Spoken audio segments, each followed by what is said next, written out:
Buen día. De nuevo aquí frente a ustedes para hablarles acerca de un tema de mucha actualidad, el equipo de protección personal. Los equipos de protección personal comprenden todos aquellos dispositivos, accesorios y vestimentas de diversos diseños que emplea el trabajador para protegerse de posibles lesiones.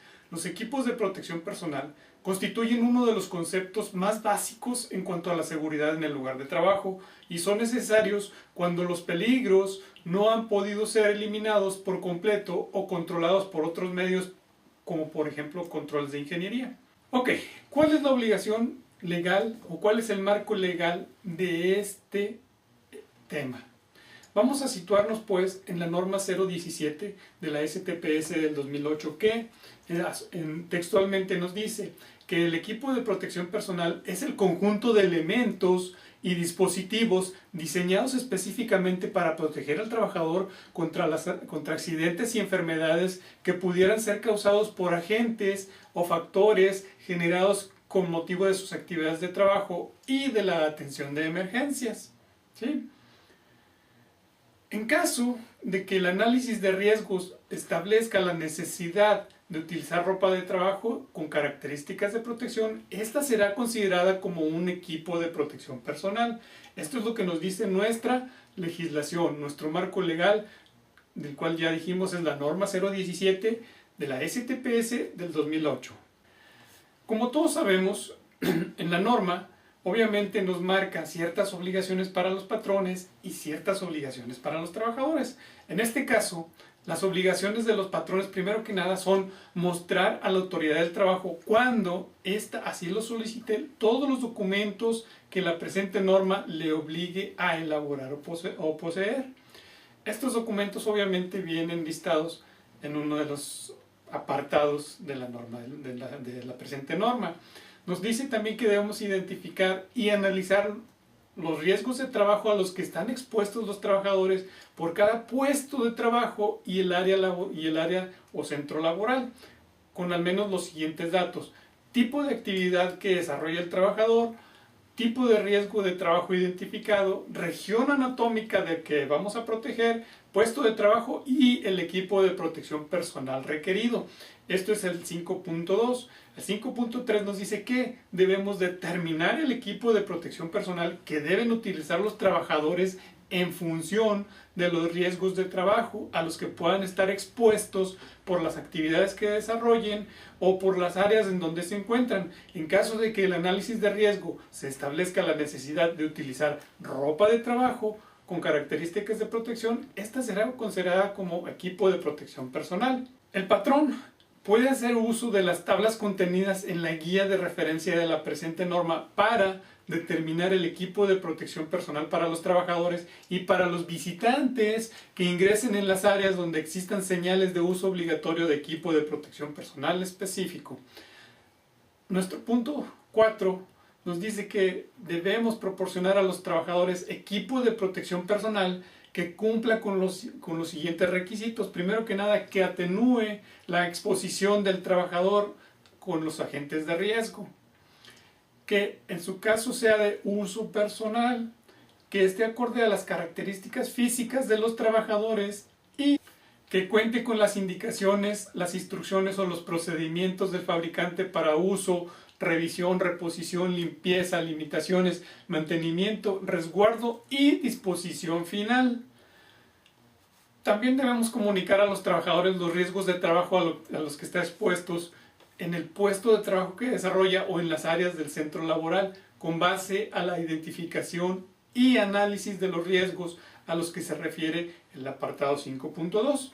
Comunicar al contratista los riesgos y las reglas de seguridad en donde se desarrollarán sus actividades.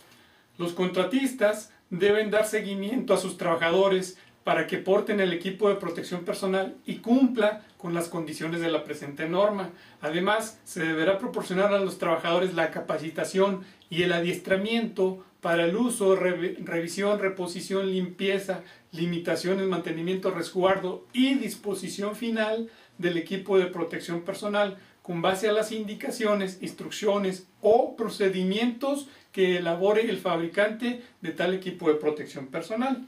Supervisar que durante la jornada de trabajo los trabajadores utilicen el equipo de protección personal proporcionado con base a la capacitación y adiestramiento proporcionados previamente. Identificar y señalar las áreas del centro de trabajo donde se requiera uso obligatorio de equipo de protección personal. La señalización debe cumplir con lo establecido en la norma 026 de la STPS de 1998.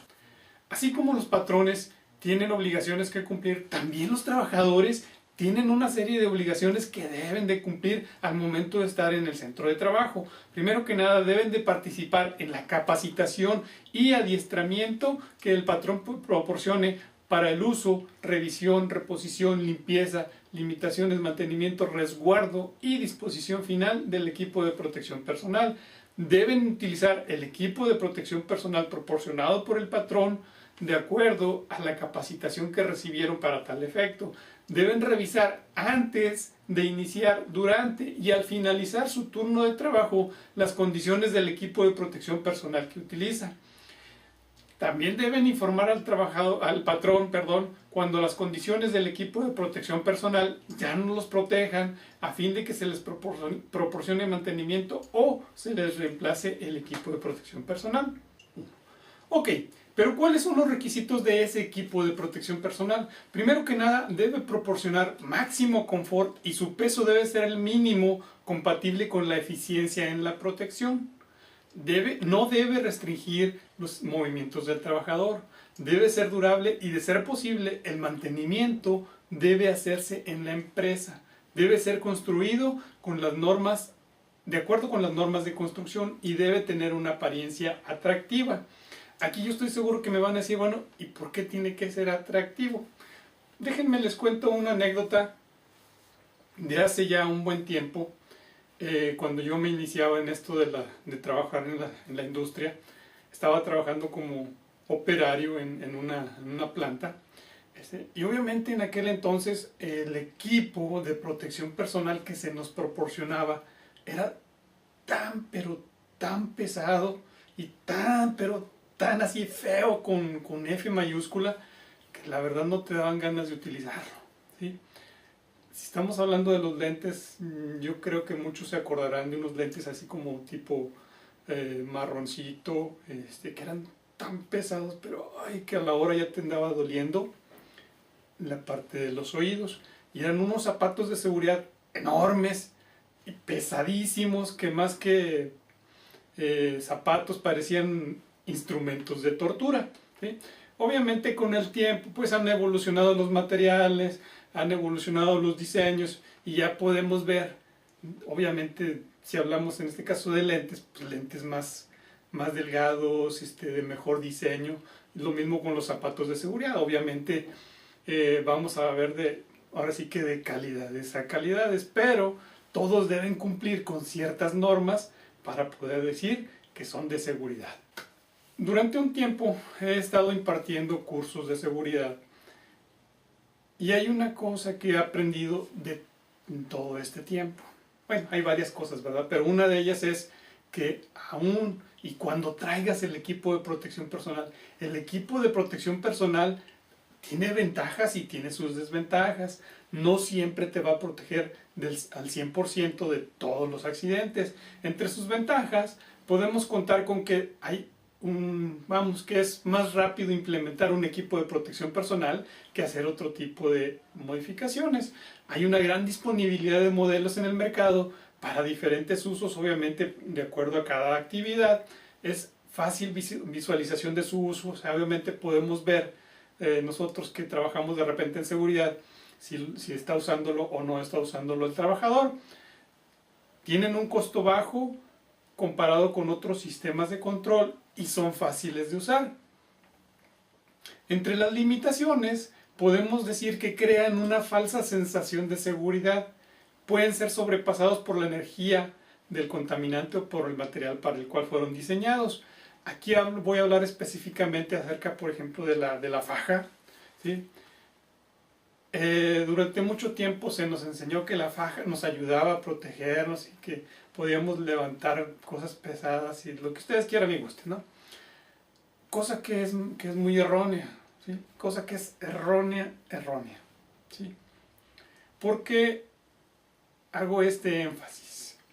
Bien sencillo. O sea, si tú usas una faja de seguridad, te da esa sensación de que puedes levantar objetos más pesados de los que tu cuerpo puede soportar. Déjenme explicarles cómo está el asunto, ¿sí? Cuando nosotros traemos nuestra faja y tratamos de levantar esos objetos más pesados, todos nuestros órganos internos empiezan a ser sujetos de una presión, ¿sí? Ustedes saben que cualquier presión obviamente va a buscar el punto más débil para ser liberado. En el caso de nuestro organismo, ¿sí? Va a buscar el punto más pequeño y va a tratar de empujar ese punto para liberar esa presión. Es de allí de donde vienen las hernias, ¿sí? Las hernias no son otra cosa más que nuestros órganos internos presionando la pared, en este caso, válgame la redundancia, interna de nuestro vientre, de nuestra ingle, y hay esa pequeña rotura en la pared, lo que nos crea esa hernia. Entonces, aquí el detalle es de que durante mucho tiempo esas fajas, en lugar de constituir un equipo de protección personal, constituían un medio para lesionarse más, ¿sí? Ahora, ¿a qué voy con todo esto? Bien simple. En el caso, por ejemplo, de movimiento de materiales pesados, la legislación nos está marcando que el peso máximo que debe levantar una persona es de 25 kilos, ¿sí? ¿Qué quiere decir esto? Que si la carga excede de 25 kilos, estamos hablando de un hombre adulto, ¿verdad? Que si excede 25 kilos, se deben buscar medios mecánicos para poder levantar esas cargas cuando sean repetitivas, o buscar ayuda cuando no sean repetitivas esas cargas, ¿ok? Otra de las limitaciones que tiene es que hay una falta de conocimiento técnico generalizado para la adquisición de los equipos de protección personal. A veces hacemos el análisis de riesgo y no lo hacemos muy a fondo y le damos el equipo de protección personal equivocado a la persona, o no le damos el más adecuado, ¿sí? Obviamente todos los equipos de protección personal necesitan un mantenimiento riguroso y periódico. En el largo plazo representan un costo elevado debido a las necesidades, mantenimiento y reposición de esos equipos. Aparte, requieren un esfuerzo adicional de supervisión. Obviamente aquí es para andar vigilando que el trabajador use su equipo de protección personal. Para que todos los elementos del equipo de protección personal resulten eficaces, se debe considerar lo siguiente. Primero que nada, debemos entregárselo a cada usuario. La responsabilidad de la empresa es proporcionar los equipos de protección personal adecuados. La del trabajador es usarlos. El único equipo de protección personal que sirve es aquel que ha sido seleccionado técnicamente y que el trabajador usa durante toda la exposición al riesgo. ¿Qué quiere decir esto? La empresa tiene la obligación de entregar el equipo de protección personal. El trabajador tiene el equipo de usarlo, ¿sí? Ese equipo de protección personal te va a proteger siempre y cuando sea el adecuado para el trabajo que estás realizando. ¿A qué voy con esto? Si por ejemplo vas a estar trabajando en una cabina de pintura, pues obviamente no le vas a dar a la persona un cubrebocas para polvo. ¿Sí me explico? ¿Ok? Hay que darles también a los trabajadores capacitación respecto al riesgo del que se está protegiendo, ¿sí? La responsabilidad de los supervisores recae en que sus trabajadores deben hacer el uso correcto y permanente del equipo de protección personal. Es fundamental la participación de los supervisores en el control del buen uso y mantenimiento de los equipos de protección personal. El supervisor debe dar el ejemplo utilizándolos cada vez que esté expuesto al riesgo. ¿Por qué hago énfasis en que el supervisor es el encargado de verificar que el trabajador use durante todo el tiempo el equipo de protección personal? Es bien sencillo. Los supervisores, ¿quién trae a cargo? La gente que está trabajando en esa área. ¿Sí? 2. A veces se contrata a una persona para el área de seguridad. Obviamente esa persona no va a andar vigilando a cada uno de los trabajadores como si fuera un niñero viendo que traigan su equipo de protección personal. Y la tercera, y esto sucede con mucha frecuencia y se los digo porque lo experimenté en carne propia, la gente ve que viene la persona encargada de seguridad y lo que hacen es, pues se colocan su equipo de protección personal. Esto desde lejos es muy evidente, ¿sí? Llega la persona de seguridad, se retira y ¿qué es lo primerito que hace el trabajador? Se quita el trabajador, se quita los cascos, se quita los lentes y sigue trabajando como si nada. ¿Sí? Y a la hora de los accidentes, ¿quién es el de la bronca?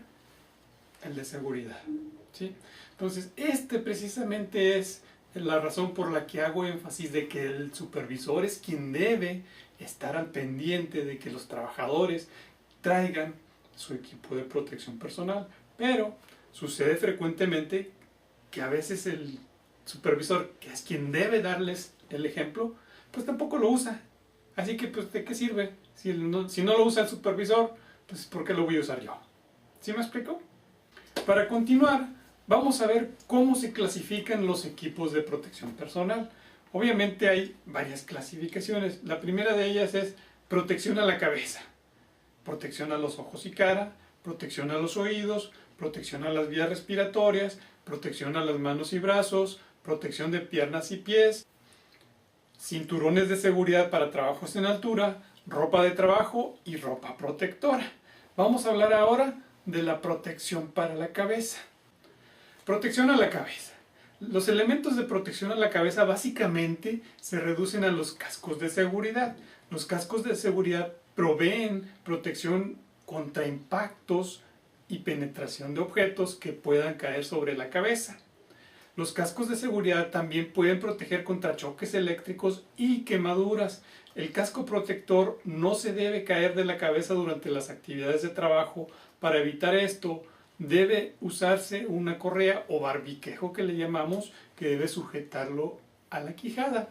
Es necesario inspeccionarlo periódicamente para detectar rajaduras o daños que puedan reducir el grado de protección ofrecido.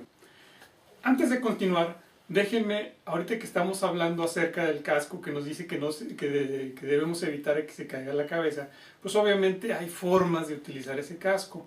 Una de esas ya les comenté, que debe ser sujeto por medio de un barbiquejo a la barbilla. La otra, obviamente, es tener el casco, vamos, en el tamaño adecuado a la circunferencia de nuestra cabeza. ¿Sí? ¿A qué me estoy refiriendo? De que el casco debe quedarse en nuestra cabeza aún y cuando hagamos el movimiento hacia adelante. No se debe caer de nuestra cabeza al agacharnos, ¿sí? Entonces, debemos tener en cuenta que esto se logra simple y sencillamente ajustándolo adecuadamente. ¿Ok? Hay 3 clases de cascos. Los llamados clase G, que son de clase general y están diseñados para reducir el riesgo de exposición o contacto con conductores de bajo voltaje.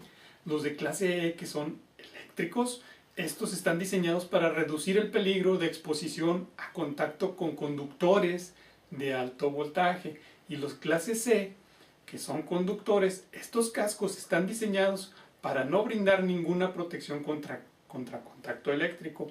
Obviamente todos estos cascos van a proteger sí de un impacto a la cabeza, ¿sí?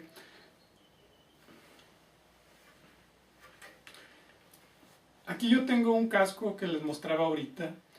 Aquí es bien sencillo cómo van a proteger de la cabeza, ¿sí? Obviamente al venir un objeto cayendo, ¿sí?, el diseño del casco va a hacer que el objeto se deslice, ¿sí?, y no caiga de lleno sobre el casco. Si cayera de lleno, Si estuviera plano el casco y cayera ahí en un objeto, obviamente ese objeto perforaría el casco y obviamente nos daría un buen susto, ¿no? Entonces, el diseño del casco permite que el objeto que venga cayendo se deslice y desvíe ese objeto en caída libre, ¿sí? Esa es la forma de proteger del casco. ¿Ok? Para proteger los ojos, primero que nada nos dice que son elementos diseñados para la protección de los ojos y dentro de estos encontramos contra la proyección de partículas, contra líquidos, humos, vapores y gases y contra radiaciones. Para la protección a la cara, pues obviamente aquí estamos hablando que son elementos diseñados para la protección de los ojos y cara, y dentro de estos tenemos lentes de protección, aquellas máscaras con lentes de protección. En este caso estaremos hablando específicamente del soldador, que están formados por una máscara provista de lentes para filtrar los rayos ultravioleta e infrarrojos, los protectores faciales que permiten la protección contra partículas y contra otros cuerpos extraños, y pueden ser de plástico transparente, cristal templado o rejilla metálica. Los anteojos protectores para trabajadores ocupados en operaciones que requieran empleo de sustancias químicas corrosivas o similares deberán ser fabricados de material blando que se ajuste a la cara y que resista el ataque de dichas sustancias. Para casos de desprendimientos de partículas deben usarse lentes resistentes a impactos. Para casos de radiación infrarroja deben usarse pantallas protectoras provistas de filtro. También pueden usarse caretas transparentes para proteger la cara contra impactos de partículas. Cuando el nivel de ruido exceda los 85 decibeles, punto que es considerado como el límite superior para la audición normal, es necesario dotar de protección auditiva al trabajador. Los protectores auditivos pueden ser tapones de caucho u orejeras auriculares. En este caso, los tapones son elementos que se insertan en el conducto auditivo externo y que permanecen en posición sin ningún dispositivo especial de sujeción. O las orejeras son elementos semiesféricos de plástico rellenos con absorbentes de ruido, que es un material poroso, los cuales se sostienen por una banda de sujeción a la cabeza. Los respiradores ayudan a proteger contra determinados contaminantes presentes en el aire, reduciendo las concentraciones en la zona de respiración por debajo del límite máximo de exposición a otros niveles de exposición recomendados. El uso inadecuado del respirador puede ocasionar una sobreexposición a los contaminantes, provocando enfermedades y muerte. Los respiradores se pueden clasificar en respiradores de filtro mecánico, que sirven obviamente para filtrar polvos y neblinas, respiradores de cartucho químico, los cuales van a filtrar vapores orgánicos y gases, las máscaras de depósito cuando el ambiente está viciado del mismo gas o vapor, respiradores y máscaras con suministro de aire para atmósferas donde hay menos del 16% de oxígeno en volumen. Limitaciones generales de uso. Los respiradores no suministran oxígeno. No se deben usar cuando las concentraciones de los contaminantes sean peligrosos para la vida o la salud, o en atmósferas que contengan menos del 16% de oxígeno. No deben usarse respiradores de presión negativa o positiva con máscara de ajuste facial si existe barba u otras porosidades en el rostro que no permitan el ajuste hermético. Aquí déjenme aclarar algo acerca del uso de la barba. Van a decir, bueno, ¿y por qué debo andar que bien rasuradito? No es porque queramos que te veas bien o que te veas mal. El detalle es que la máscara, si tiene en este caso vellosidad la cara o alguna porosidad, resultado de alguna cicatriz en la cara, pues obviamente no va a sellar bien el empaque, vamos a decirlo de alguna manera, y obviamente va a haber una filtración de la atmósfera exterior hacia el área donde va a estar respirando la persona, ¿sí?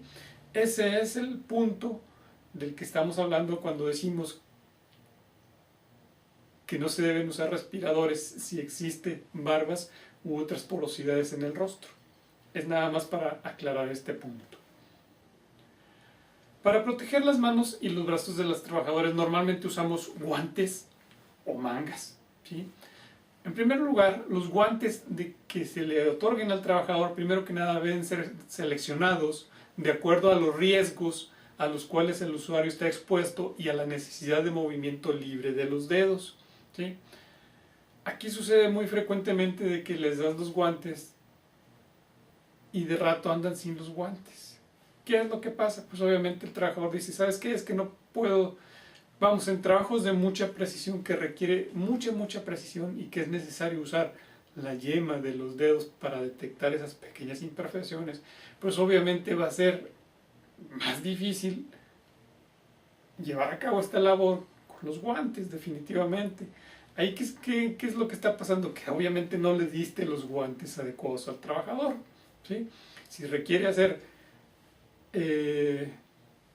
comprobaciones con el tacto y le vas a dar unos guantes muy gruesos, obviamente no va a poder llevar a cabo esa labor, ¿sí? Entonces, obviamente ahí debes de seleccionar el guante adecuado para el trabajo que está realizando el trabajador. Los guantes deben ser de la talla apropiada y mantenerse en buenas condiciones. No deben usarse guantes para trabajar con o cerca de maquinaria en movimiento o giratoria. Los guantes que se encuentren rotos, rasgados o impregnados con materiales químicos no deben ser utilizados. Para la manipulación de materiales ásperos o con bordes filosos, obviamente se recomienda el uso de guantes de cuero o lona. Para realizar trabajos de soldadura o fundición donde haya el riesgo de quemaduras con material incandescente, se recomienda el uso de guantes y mangas resistentes al calor. Para trabajos eléctricos se deben usar guantes de material aislante. Para manipular sustancias químicas se recomienda el uso de guantes largos de hule o de neopreno. Para proteger las piernas y los pies, obviamente, debemos utilizar zapato de seguridad y podemos utilizar también lo que llamamos polainas, dependiendo obviamente del trabajo que se vaya a realizar. El calzado de seguridad debe proteger el pie del trabajador contra la humedad y sustancias calientes, contra superficies ásperas, contra pisadas sobre objetos filosos y agudos y contra la caída de objetos. Asimismo, debe proteger contra el riesgo eléctrico. Para trabajos donde haya riesgo de caída de objetos contundentes tales como lingotes de metal, planchas, etc., debe dotarse de calzado de cuero con puntera de metal. Para trabajos eléctricos, el calzado debe ser de cuero sin ninguna parte metálica y la suela debe ser de un material aislante. Para trabajos en medios húmedos se usarán botas de goma con suela antideslizante. Para trabajos con metales fundidos o líquidos calientes, el calzado se ajustará al pie y al tobillo para evitar el ingreso de dichos materiales por las ranuras. Para proteger las piernas contra las salpicaduras de metales fundidos, se dotará de polainas de seguridad, las cuales deben ser resistentes al calor. Aquí vamos a hablar acerca de lo que es el arnés para trabajos en altura. Son elementos de protección o equipos de protección personal que se utilizan en trabajos efectuados en altura para evitar la caída del trabajador, para efectuar obviamente trabajos a más de 1,80 m de altura del nivel del piso, y se debe dotar de ese arnés o cinturón de ese arnés de seguridad enganchado a una línea de vida. ¿Qué hay acerca de la ropa de trabajo? Primero que nada, cuando se seleccione ropa de trabajo, se deberán tomar en consideración los riesgos a los cuales el trabajador pueda estar expuesto y seleccionar aquellos tipos de ropa que reducen los riesgos al mínimo. La ropa de trabajo no debe ofrecer peligro de engancharse o de ser atrapado por las piezas del movimiento de la maquinaria. No se deben llevar en los bolsillos objetos afilados o con puntas, ni materiales explosivos o inflamables, y es obligación del personal el uso de la ropa de trabajo dotada por la empresa mientras dure la jornada de trabajo. Estábamos hablando acerca de lo que eran los uniformes de trabajo, pero también tenemos lo que es la ropa protectora, ¿sí? La ropa protectora es un tipo especial de ropa que debe usarse como protección contra ciertos riesgos específicos y en especial contra la manipulación de sustancias cáusticas o corrosivas y que no protege la ropa ordinaria de trabajo.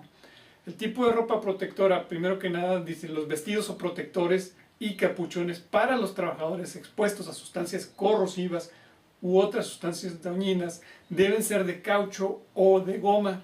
Para trabajos de fundición se dotarán de trajes o mandiles de asbesto y últimamente se están usando trajes de algodón aluminizado que refleja el calor. Para trabajos en equipos que emiten radiación, en este caso los rayos X, se utilizan mandiles de plomo. Para concluir, déjenme comentarles que hay una serie de normas mexicanas de referencia al equipo de protección personal, ¿sí? Hablamos, por ejemplo, de la norma mexicana S001, que nos habla de calidad para las gafas, en este caso de protección para los productos químicos. La norma S de la 002 de la Secretaría de Comercio y Fomento Industrial nos habla de la seguridad y los respiradores purificadores de aire con cartuchos químicos, especificaciones y métodos de prueba. La norma mexicana S003 diagonal 1 de la Secretaría de Comercio y Fomento Industrial nos habla de equipo de protección personal de filtros oculares, parte 1, protectores oculares para soldadura y técnicas afines. Los requisitos de estos equipos. La norma mexicana de S013 nos habla de normas de calidad para protectores con pantallas, para protectores faciales con pantalla. Y así obviamente les voy a estar agregando aquí en este pequeño cuadro una serie de normas con las cuales deben cumplir cada uno de los equipos de protección personal en México, obviamente, ¿sí? Es una lista larga y se resultaría así como que medio tedioso estar hablando de cada una de ellas. Se las voy a dejar listadas en este cuadrito, ¿ok? Para concluir, déjenme decirles algo que es bien importante, o que yo considero bastante importante. Como ya he comentado en varias ocasiones, pues obviamente he estado trabajando en áreas de seguridad durante un cierto tiempo, ¿sí? En los entrenamientos que he estado impartiendo de seguridad, yo hago este comentario. Le digo a las personas, cuando llegas a un trabajo, obviamente la empresa te contrata para que hagas ese trabajo específico, ¿sí? Y obviamente te está pagando para que hagas ese contrato. Como ya vimos, la empresa te debe dotar de equipo de protección personal. ¿Qué pasa si la empresa no te dota de ese equipo de protección personal? Yo el comentario que les digo es muy simple. Tienes una balanza, ¿sí? Hay que sopesar qué es más importante, tu trabajo o tu integridad personal. Si es importante, bastante importante tu trabajo, ¿sí?, pues obviamente vas a hacer lo posible por protegerte y salir con bien todos los turnos que trabajes, ¿sí? Ok, supongamos que la empresa no te dio el equipo de protección personal por la razón que tú quieras y gustes, ¿sí? Pero tú necesitas ese trabajo urgentemente. ¿Qué es lo que va a pasar así? Si ponemos en la balanza y si sabes que es más importante mi integridad que el trabajo,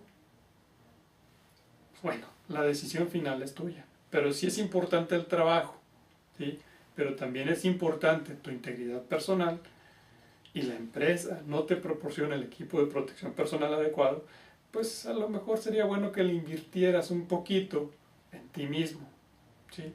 Acuérdate nada más que la seguridad no viene del exterior, sino tiene que nacer de ti para poder ser efectiva.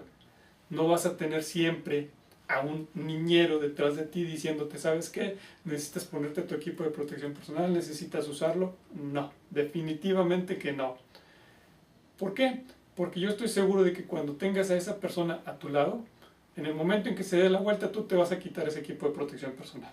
¿Y de qué va a servir? Absolutamente de nada. Entonces, la seguridad debe nacer de ti, no de nadie más. ¿Ok? Punto.